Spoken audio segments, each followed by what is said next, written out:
తాకట్లో ఉన్న మీ బంగారాన్ని విడిపించి ఆ రోజు ఆన్లైన్ రేటుకి కొంటాం. Sharma gold company. ఆమె ప్రాణం తీసిందా?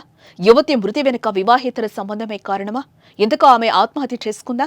చంపేసి ఆత్మహత్యగా చిత్రీకరిస్తున్నారా? యూట్యూబర్ మధుమతి మృతి కేసు సంచలనం రేపుతోంది.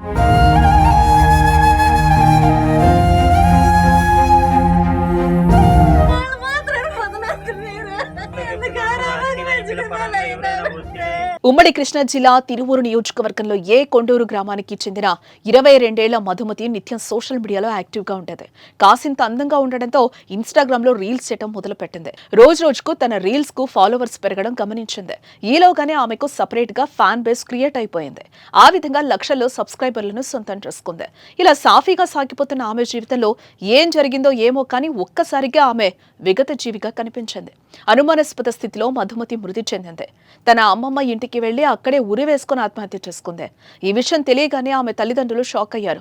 చేతికి అంది వచ్చిన కూతురు ఈ లోకాన్ని విడిచిపెట్టడాన్ని తట్టుకోలేకపోతున్నారు. మా కూతురు ఆత్మహత్యకు ప్రతాప్ కారణమని ఆరోపిస్తున్నారు కుటుంబ సభ్యులు. అతన్ని కఠినంగా శిక్షించాలని కోరుతున్నారు. మాది పాతకొండూరు, మేము ఉండేది తిరువూరులో. అయితే మా పాప చిన్న వర్క్ మీద హైదరాబాద్ వెళ్తూ వస్తూ ఉంది. అయితే నిన్న ఏం జరిగిందంటే మామూలుగా వాడు దేనికి వచ్చిండో మరి ఎట్లా వచ్చాడు, ప్రతాప్ అనే అతను వచ్చాడు. ఇంటికి వచ్చేసి గబగబ పిల్లను చేపట్టుకొని లేకపోతే నేను అడిపోయాను. అడిపోతే నన్ను కూడా నెట్టేశాడు. ఎవరు ఏంటని చెప్పేసి మా వారి ఇంట్లో లేరు.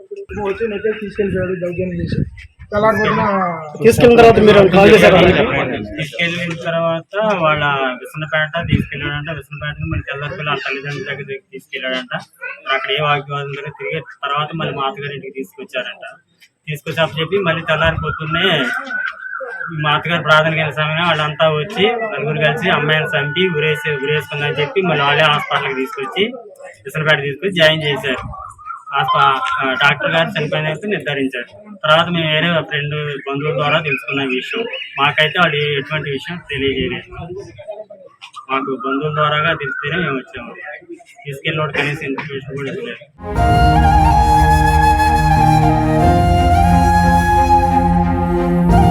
మధుమతి అనుమానాస్పద మృతి కేసులో తెరపైకొస్తున్న పేరు ప్రతాప్. ఇందుకు ప్రతాప్ ఎవరో తెలుసుకునే ప్రయత్నం చేద్దాం.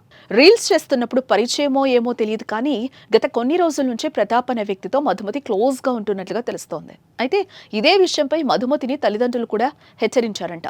ఈ నేపథ్యంలోనే మధుమతి అనుమానాస్పద స్థితిలో మృతి చెందడంతో ప్రతాప్ పై మృతురాలి తల్లిదండ్రులు అనుమానం వ్యక్తం చేస్తున్నారు. ఇక తల్లిదండ్రుల ఫిర్యాదుతో కేసు నమోదు చేసుకున్న పోలీసులు మధుమతి ఎవరితో చాటింగ్ చేస్తుంది, ప్రతాప్తో ఎంతసేపు మాట్లాడింది, ఫోన్ డేటా ద్వారా సేకరిస్తున్నారు. మరోవైపు మధుమతి పేరెంట్స్ అనుమానం వ్యక్తం చేసిన ప్రతాప్ను విచారించాలని భావిస్తున్నారు. మొత్తానికి మధుమతిది హత్య, ఆత్మహత్య అనేది తేల్చే పనిలో నిమగ్నమయ్యారు పోలీసులు.